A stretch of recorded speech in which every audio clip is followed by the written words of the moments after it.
കഠിനാധ്വാനത്തിന് അർഹമായ ഫലം ലഭിക്കുകയും ചെയ്യും. കടബാധ്യതകൾ തീർക്കാൻ കഴിയും. നിക്ഷേപങ്ങളിൽ നിന്നൊക്കെ ലാഭം നേടാനും സാധിക്കുന്നതായ സമയമാണ്. അനാവശ്യ ചെലവുകൾ നിയന്ത്രിച്ച് നിക്ഷേപങ്ങൾ കൂടുതൽ ശ്രദ്ധിക്കുകയും വേണം എന്ന് പറയാൻ പറ്റും.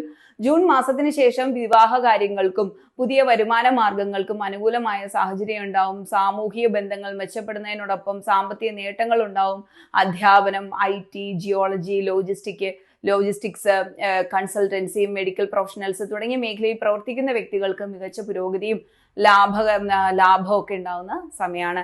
IELTS, OET ഒക്കെ എഴുതാനായിട്ട് ആഗ്രഹിക്കുന്ന വ്യക്തികൾക്ക് വളരെ അനുകൂലമായിട്ടുള്ള ഒരു വർഷം തന്നെയായിട്ട് പറയാനായിട്ട് കഴിയും. സാമ്പത്തിക കാര്യങ്ങൾ കൃത്യതയോടെ കൈകാര്യം ചെയ്ത് പഴയ നിക്ഷേപങ്ങളിൽ നിന്ന് ലാഭം നേടാനും സാധിക്കുന്ന സമയമാണ്.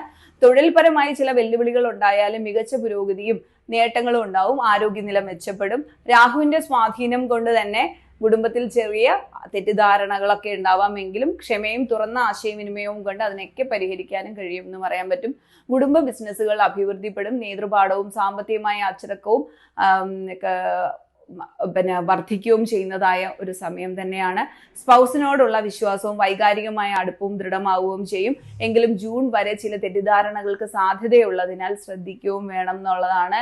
കാരണം 7ാം ഭാവത്തിൽ ശനിയുടെ സ്വാധീനം കൊണ്ട് തന്നെയാണ്. 6ാം ഭാവാധിപതിയായ ഗ്രഹം 7ൽ സഞ്ചരിക്കുന്നത് കൊണ്ട് തന്നെ സ്പൗസുമായി ചില തെറ്റിദ്ധാരണകൾ ജൂൺ മാസം വരെ ഉണ്ടാകാനും സാധ്യതയുണ്ട്. ജൂണിന് ശേഷം വിവാഹത്തിലും പ്രണയത്തിലും ഒക്കെ കൂടുതൽ സമാധാനവും ഇമോഷണൽ ബോണ്ടിങ്ങും ഉണ്ടാവും. മൊത്തത്തിൽ സ്നേഹവും ഇമോഷണൽ സ്റ്റെബിലിറ്റി ഉണ്ടാകുന്ന സമയം തന്നെയാണ്.